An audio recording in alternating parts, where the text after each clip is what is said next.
M L A Banihal Sajjad Shaheen اس وقت ہمارے ساتھ موجود ہیں. بہت شکریہ سر وقت دینے کے لیے. کیا لگتا ہے کہ جو بجٹ سامنے آیا ہے لوگوں کی امیدوں پہ کھرا اتر سکے گا؟ دیکھیں، جہاں تک اس بجٹ کا تعلق ہے، میں یہ سمجھتا ہوں کہ یہ ایک نیم رکھی گئی ہے آنے والے 5 سالوں کے لیے. اور اس میں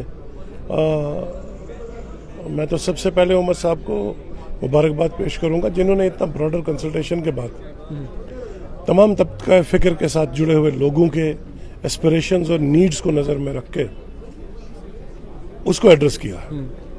اور جو حالات ہیں اس وقت، یو ٹی ہمارے پاس اس وقت فل فلیج ریاست نہیں ہے، یو ٹی ہے، اور ایک ڈیول آپ کو پتہ ہے میکانزم ہے. لیکن اس کے باوجود بھی جس طرح سے عمر صاحب نے دور اندیشی کا مظاہرہ کیا ہے اور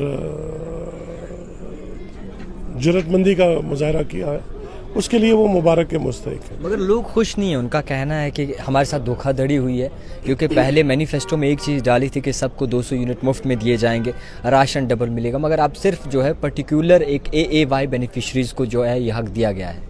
دیکھیں، میں نے پہلے ہی اپنی بات میں یہ کہا کہ یہ نیم ہے، بنیاد ہے، ایک شروعات ہے، پہلا بجٹ ہے. 5 سال کے لیے ہم کو مینڈیٹ ملا ہے اور 5 بجٹ انشاءاللہ ہم نے پبلک کے سامنے لے کے آنے ہیں اور پیش کرنے ہیں.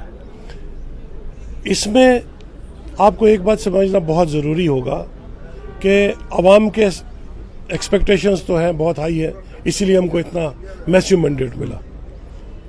عوام کو تھوڑا سا یہ سمجھنا ہے کہ ہم کن حالات سے گزر رہے ہیں، ایک. اور دوسرا، عمر صاحب کی جو اس وقت جو ان کا فوکس تھا اس طبقے پہ تھا جو طبقہ that is the most vulnerable section of society, غریبی کی سطح سے بھی نیچے بسر کرنے والی جو زندگی ہے جی، اس سے جڑے ہوئے جو لوگ ہیں ان کو ایڈریس کیا. مفت راشن پہلی فیز میں ان کو AAY آپ کے 200 بجلی کے یونٹس ان کے لیے ہم نے اس بجٹ میں کیے. اور اس کے بعد جو ہم نے وومن جو ان کو ایڈریس کرنے کی کوشش کی، ان کو فری ٹرانسپورٹ دیا، امپاور کرنے کی، وومن امپاورمنٹ کے لیے ایک ان کو برابری کا ایک وہ سٹیج فراہم کرنے کے لیے. اس کے ساتھ ساتھ رورل ایریاز کے اندر جس طرح سے ہیلتھ کیئر فیسلٹیز کا فقدان ہے، ایجوکیشن کا فقدان ہے، اس کو ایڈریس کرنے کی کوشش کی. ان امپلائمنٹ ہے، 47 انڈسٹریل اسٹیٹ لگنے جا رہے ہیں، اور وہ بھی شہروں میں نہیں بلکہ سیمی اربن اور رورل ایریاز میں لگنے جا رہے ہیں. 47 اگر آپ کے انڈسٹریل اسٹیٹ لگیں گے، اس میں تقریباً 1.25 لاکھ کے قریب آپ کی صنعتیں لگیں گی، چھوٹی بڑی. اور اس 1.25 لاکھ لگنے سے 1.25 لاکھ لوگوں کو نہ صرف 1.25 لاکھ لوگوں کو روزگار ملے گا، بلکہ اس سے آپ کا امپلائمنٹ کتنی جنریٹ ہوگی. اچھا سر، سوال ایک ہے، شراب پہ پابندی عائد ہونی چاہیے کیونکہ اس وقت یہ مسئلہ بڑے پیمانے پہ چل رہا ہے.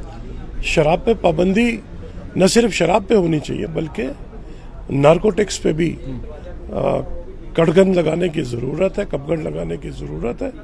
دیمک کی طرح ہماری نوجوان نسل کو برباد کیا جا رہا ہے، کمزور کیا جا رہا ہے، اور یہ ایک آرگنائز ایک مافیا جو ہے وہ کام کر رہا ہے.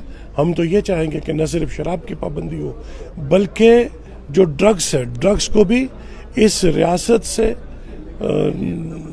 اس جڑ سے اکھاڑ کے باہر پھینکنے کی ضرورت ہے، اس پہ بھی پابندی ہو. اور جو مافیا ہے، اس مافیا کو پکڑ کے ایکسپوز کرنے کی ضرورت ہے، اور دیکھنے کی یہ ضرورت ہے کہ یہ ڈرگس آتا کدھر سے ہے.